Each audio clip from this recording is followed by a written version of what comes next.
socialism is the ideology of hatred. What this series does is explains all the points of what socialism and communism really are. I'm Joshua Phillip. I'm one of the editors and I'm a senior investigative reporter with the Epoch Times, and I'm sure you all have this paper. Here, show it. If you turn to our business and opinion section, I'm going to talk about one of our special series we've published. I think it's on A16. How the Specter of Communism is ruling our world. When it comes to the discussions on what communism is, right, the discussion is very narrow.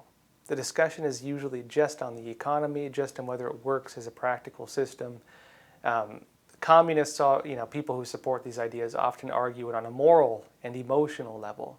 Oh, how can you be part of the oppressors? How can you agree with these old systems that are, oppressive and so on? They don't understand that socialism is the ideology of hatred. It is the ideology of hatred. It cannot exist without identifying a group in society to drive people to hate. It cannot exist without claiming that a group in society is somehow some historical, oppressor, whether it was Hitler's National Socialists who said the Jews are like the wealthy minority, or today's socialists who say white people are the, wealthy minority. Under Lenin it was the kulaks, right, the wealthy peasants. Under Mao Zedong it was the landlords or the rightists or the educated class. Under Pol Pot it was people with glasses, right? Ironically, because Pol Pot was himself an academic. They can't survive. They cannot drive people to achieve the level of tyranny they want to create without causing people to struggle against each other. They want the struggle of opposites. They want people to fight each other. They want people to hate each other. That's what socialism is. It is in no way a system that believes in compassion. It is in no way a system that looks for the good of the people. These are the talking points it has. Look at what it does and how it achieves what it wants to do. Look at the results of what it does when it gains full power. 100 million people at least killed by socialism, in its drive for communism over the last 100 years. It's horrifying, absolutely horrifying. People believe in this stuff. But unfortunately, a lot of people are duped. A lot of people buy into these surface talking points, and they will react with sometimes really vicious anger and hatred if you try to point it out to them. Ironically, because they're the ones talking about, caring and compassion, right?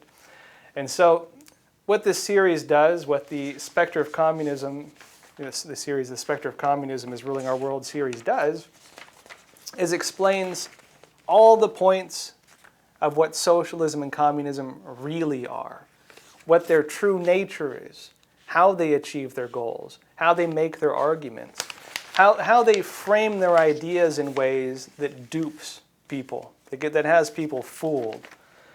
And also it talks about it on a spiritual level, because this is something we need to talk about. Communism, in its origins, was honestly, rooted in the dark occult. You can look into it. It's pretty horrifying past.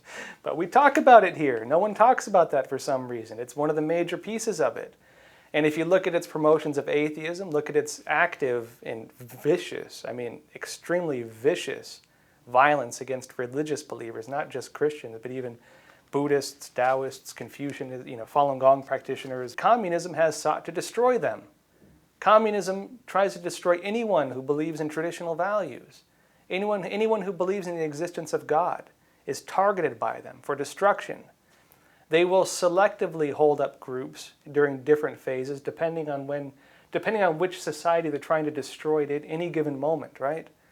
They won't start a war on 100 fronts at once. They'll start a war on one front and drive the other fronts to fight against it. When they're done with that, they'll turn to the next one.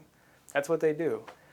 And so this series explains that. This series really breaks it down in ways that I don't think anyone has really done before. And I hope and I believe that people who read this will be able to explain this to their friends and family, to show them what communism really is, what socialism really aims for. And I think that is something really valuable, something that society needs to understand. If you read the front page of our newspaper, the Epoch Times, you'll see that our tagline is truth and tradition. And, it's the idea of truth in media has almost become a meme, almost a joke, unfortunately. But, with the Epoch Times, what we're trying to do is restore what journalism used to be. So what is the purpose of journalism? It is not to, let's say, drive people into ideological, holes or whatever like that. The purpose of journalism is to give people an accurate understanding of the world, to give them the information they need to be able to understand the truth of a situation. One of the ideas of the Founding Fathers, one of the ideas the United States was built on, is that individuals, if given proper freedoms, if given the ability to choose for themselves how they live, can naturally, by themselves, live harmoniously. Of course, one of the ideas of the Founding Fathers was that the American system was made for a moral people, right? And so the Epoch Times also has tradition, right? Truth and tradition. And so what are the moral values? These are the systems that allow us as individuals to choose for ourselves the right path, to live harmoniously with each other. A lot of media these days, because they're trying to promote these socialist ideas. Socialism, like I explained, is not just some economic system. It's about destroying morality, right? That's the goal of communism, the destruction of morality.